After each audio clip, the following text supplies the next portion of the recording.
السلام عليكم ورحمة الله وبركاته. الحمد لله والصلاة والسلام على رسول الله وعلى آله وصحبه ومن والاه, أما بعد. Nos volvemos a encontrar, hermanos y hermanas, una vez más en esta nueva clase de las clases sobre el fiqh del ayuno, según la escuela Maliki. Y como siempre, hoy nos toca un nuevo párrafo del libro Al-Risala del Imam Ibn Abi Zayd al-Qayrawani, rahimahullah. Procedo a leerlo en árabe y acto seguido lo explicamos. Dice el autor, rahimahullah ta'ala, قال المصنف رحمه الله: ومن سافر سفرا تقصر فيه الصلاة فله أن يفطر وإن لم تنله ضرورة وعليه القضاء والصوم أحب إلينا ومن سافر أقل من 4 برد فظن أن الفطر مباح له فأفطر فلا كفارة عليه وعليه القضاء وكل من أفطر متأولا فلا كفارة عليه وإنما الكفارة على من أفطر متعمدا بأكل أو شرب أو جماع مع القضاء والكفارة في ذلك إطعام 60 مسكينا لكل مسكين مد بمد النبي صلى الله عليه وسلم فذلك أحب إلينا وله أن يكفر بعتق رقبة أو صيام شهرين متتابعين وليس على من أفطر في قضاء رمضان متعمدا كفارة ومن أغمي عليه ليلا فأفاق بعد طلوع الفجر فعليه قضاء الصوم ولا يقضي من الصلوات إلا ما أفاق في وقته. Hasta ahí. Aquí el autor nos está hablando del ayuno del viajero, del ayuno del que inicia un viaje. Y nos dice que aquel que viaje, ومن سافر سفرا تقصر فيه الصلاة فله أن يفطر وإن لم تنله ضرورة عليه القضاء. Dice, hay toda persona que viaje, un viaje que permite acortar el salat, es decir, de 4 rak'ats a 2, entonces es permitido para él que coma. Es permitido que coma y no está obligado a ayunar, ya que Allah subhanahu wa ta'ala nos dice en el Corán: وَمَنْ كَانَ مَرِيضًا أَوْ عَلَى سَفَرٍ فَعِدَّةٌ مِنْ أَيَّامٍ أُخَرَ. Pero quien estuviese enfermo o de viaje, entonces que recupere otros días, en otros días posteriores a Ramadán. Por tanto, vemos aquí que el autor nos habla del viajero.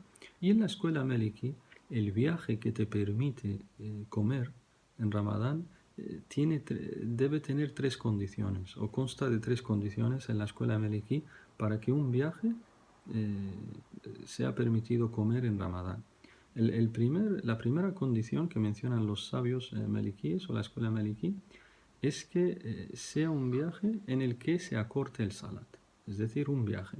Y lo tipifican, lo condicionan a que sea arba'at burud, es decir, el barid es una unidad de distancia que se menciona así aquí en árabe, es una unidad de distancia. Y 4 burud, que burud es el plural de barid, es una distancia que equivale a entre 81 y 86 kilómetros. 81 y 86 kilómetros. Entonces, esto es lo que se considera viaje, una distancia que quien viaje esa distancia o más se considera que va a hacer un viaje y por tanto le es permitido comer. Por tanto, una vez que abandone el lugar de su residencia, es decir, ya no se vean casas, imaginaos, inicia un viaje en carretera, ya abandona su ciudad, ya no se ven las casas ni nada, ya está, ya puede comer. Porque su intención es viajar 86 kilómetros, 85 o más, y es permitido. La segunda condición que mencionan los sabios malikíes para que sea permitido comer en Ramadán, y por tanto es un viaje, es que sea antes del Fajr. Los sabios malikíes dicen que tiene que tener esa intención de viajar o iniciar su viaje antes del Fajr, antes del alba, antes de que salga el alba. Y la tercera condición que mencionan los sabios malikíes es que no sea un viaje para pecar. un viaje con la intención de pecar, de desobedecer a Allah subhanahu wa ta'ala. Por ejemplo, alguien viaja para ir a un lugar para tomar alcohol, por ejemplo. Entonces, este viaje no le sería permitido, aunque sea a 200 kilómetros de distancia, no sería permitido para él romper el ayuno, comer en ese viaje, porque no es un viaje permitido, sino que es un viaje para desobedecer a Allah subhanahu wa ta'ala. Por tanto, estas son las tres condiciones que se tienen que dar para que el viaje, según la escuela Maliki, te permita comer. Por tanto, si se cumplen estas condiciones en la escuela Maliki, te dicen, entonces, si viajas una distancia, digamos, más de 86 kilómetros, y en este punto quisiera aclarar que la opinión correcta en esto es lo que menciona un gran sabio Maliki, el Sheikh Mohammed, un gran erudito, el Sheikh Mohammed al-Amin al-Shanqiti, rahimahullah, un gran sabio de Mauritania, y es que el viaje, para no confundirte entre medidas, kilómetros, etc., te dice todo lo que comúnmente entre la gente se considere viaje y ya está. Eso es viaje.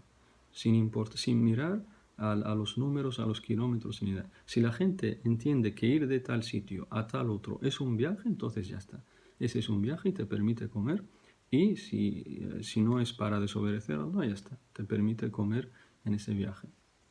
Y nos dice, y después recuperas esos días que has comido. Después recuperas esos días que has comido.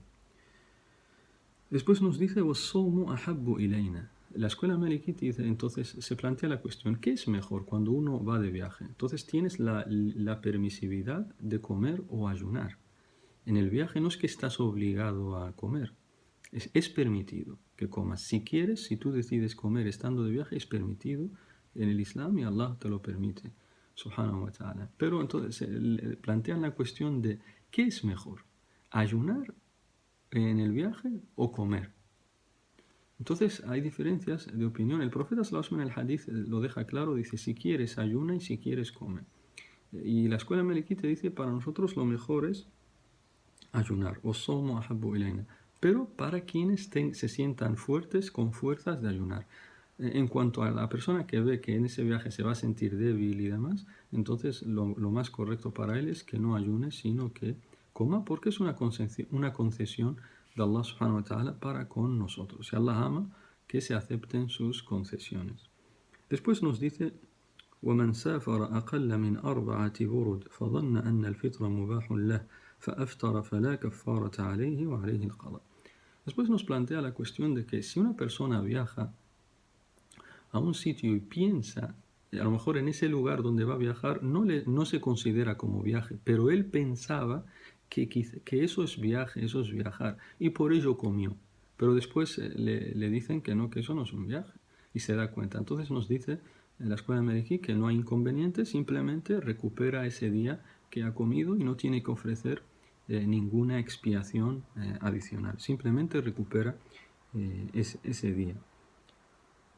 Y nos menciona una regla y nos dice وَكُلُّ مَنْ أَفْطَرَ مُتَأَوِّلًا فَلَا كَفَّارَةَ عَلَيْهِ. Nos dice que toda persona que basado en una interpretación errónea pero justificada, como en este caso él pensaba que iba a comer, que se podía comer porque estaba de viaje, pero resulta que no es un viaje, nos dice que toda persona que se basa en una interpretación errónea de las cosas y después resulta que no era así, que no tiene pecado ni tiene que ofrecer ninguna expiación, simplemente recupera ese día. Por ejemplo, una interpretación errónea pero justificada es que, por ejemplo, alguien que coma por olvido y come por olvido y él no sabe que quien come por olvido ya está, puede seguir ayunando, simplemente que ya cuando se dé cuenta deja de comer. Pero el ayuno es válido tal como hemos dicho en la clase anterior y sigue comiendo. Pero esta persona no lo sabía.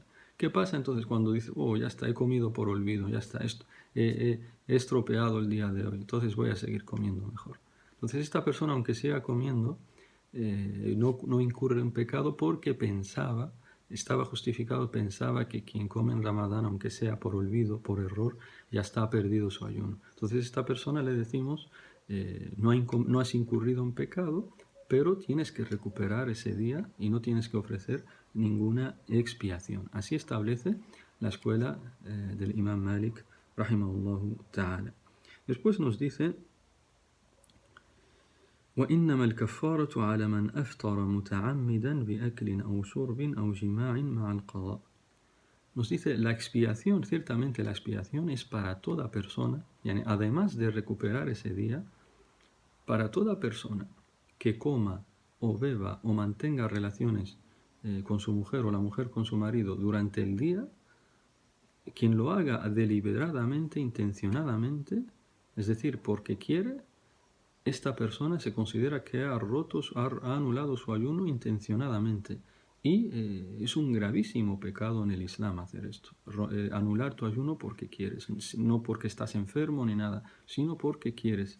Desobedeces a Allah subhanahu wa ta'ala, ya sea comiendo, bebiendo o manteniendo relaciones sexuales durante el día. Entonces, la expiación por esto es que primero tienes que recuperar ese día y después ofrecer una expiación. Primero recuperar ese día y ofrecer una expiación. ¿En qué consiste esa expiación? Nos dice, y es un hadith del profeta sallallahu alaihi wasallam: والكفارة في ذلك إطعام 60 مسكينا لكل مسكين مد بمد النبي صلى الله عليه وسلم فذلك أحب إلينا وله أن يكفر بعتق رقبة أو صيام شهرين متتابعين. Nos dice la expiación que tiene que dar el que ha roto su ayuno deliberadamente, intencionadamente, porque quiere, a voluntad propia, sin ninguna excusa, sin nada, porque quiere, desobedece a Allah subhanahu wa ta'ala, es que tiene que alimentar a 60 pobres. Alimentar a 60 pobres y la cantidad, cada pobre un mud. Y ya hemos hablado en la clase anterior del mud. En gramos, el mud, los sabios lo estipulan en 543 gramos. Y hemos dicho, para tú no salirte, si no quieres confundirte con esto, una ración de comida para 60 pobres. Cada pobre con su ración de comida, es decir, 60 raciones de comida en total. Por tanto, esa es la expiación. Además de recuperar, la escuela Maliki te da la opción de elegir una expiación de 3 posibles. Una de 3 posibles. Te dicen, o tienes que alimentar a 60 pobres, o tienes que liberar a un esclavo, o tienes que ayunar 60 días, es decir, 2 meses consecutivos, uno tras otro, un mes tras otro, 60 días consecutivos.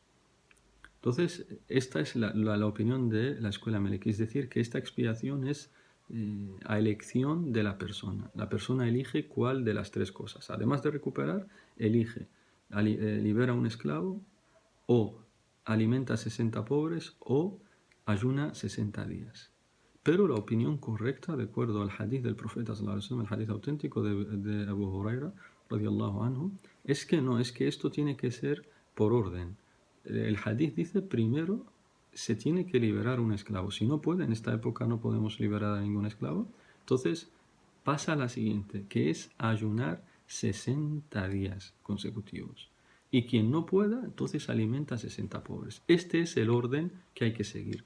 Liberar a un esclavo, si no se puede, ayunar 60 días consecutivos, y si no se puede, entonces se alimenta a 60 pobres. Esta es la opinión de la mayoría de los sabios del Islam. Por tanto, fijaos qué grave es romper el ayuno, comer o mantener relaciones o beber durante el día en Ramadán sin ningún motivo, simplemente porque quieres desobedecer a Allah subhanahu wa ta'ala. Y después nos dice, وَلَيْسَ عَلَى مَنْ أَفْطَرَ فِي قَضَاءِ رَمَضَانَ مُتَعَمِّدًا كَفَّارَةٌ. Nos dice, en cuanto a quien esté recuperando días pendientes de Ramadán, si come intencionadamente, nos dice que no tiene que ofrecer esta expiación, pero sí recuperar ese día. Y por último, termina el autor hablándonos de quien se desmaya durante Ramadán. En Ramadán, quien se desmaya, ¿qué tiene que hacer? Nos dice, وَمَنْ أُغْمِيَ عَلَيْهِ لَيْلًا فَأَفَاقَ بَعْدَ طُلُوعِ الْفَجْرِ فَعَلَيْهِ قَضَاءُ الصَّوْمِ وَلَا يَقْضِي مِنَ الصَّلَوَاتِ إِلَّا مَا أَفَاقَ فِي وَقْتِهِ. Nos dice, quien se desmaya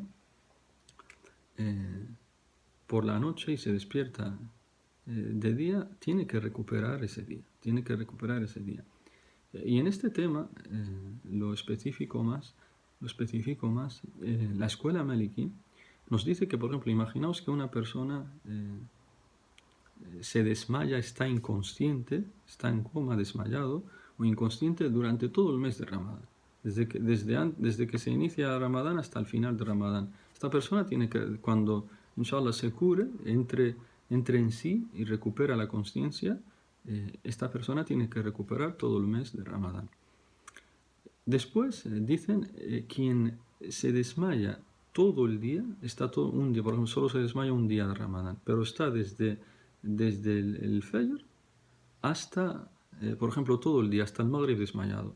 Esta persona también tiene que recuperar ese día nada más. Si después del Maghrib ya recupera la conciencia, entonces ya está. Recupera solo ese día. O si ha estado desmayado la mayor parte del día, lo mismo. Recupera según la escuela Maliki. Pero si inicia el día del ayuno, por ejemplo, está hasta el mediodía bien, y después de la Asr, por ejemplo, se desmaya y no se recupera hasta el Maghrib, no pasa nada. Su ayuno es válido, porque ha iniciado su día bien, consciente, estando consciente, no se ha desmayado. Ha iniciado su día consciente. Y el desmayo le vino después de la Asr y demás, aunque tarde hasta después del Maghrib, ese día sigue siendo válido. Y nos dice, en cuanto a las oraciones, solo recupera aquellas oraciones en que tenga cuando vuelva a la conciencia. Imaginaos que se desmaya después de la Asr. Se desmaya antes de la Asr, para que se entienda el ejemplo. Una persona se desmaya antes de la Asr y recupera la conciencia después del Maghrib. Esta persona solo tiene que rezar el Maghrib. El Asr no tiene que rezarlo, porque en su momento estaba desmayado, estaba inconsciente. Solo recupera las oraciones que sean en el momento en el que recupere la conciencia. Esto es lo que nos dice la escuela Maliki del Imam Malik ibn Anas, rahimahullah ta'ala. Y con esto termina el capítulo, con esto termina el párrafo de hoy, inshallah, y en la próxima clase veremos más asuntos, inshallah ta'ala, sobre todo nos hablará de los modales, qué modales tiene que tener el ayunante en Ramadán, el que está ayunando en Ramadán. Hasta entonces, assalamu alaikum wa rahmatullahi wa barakatuh.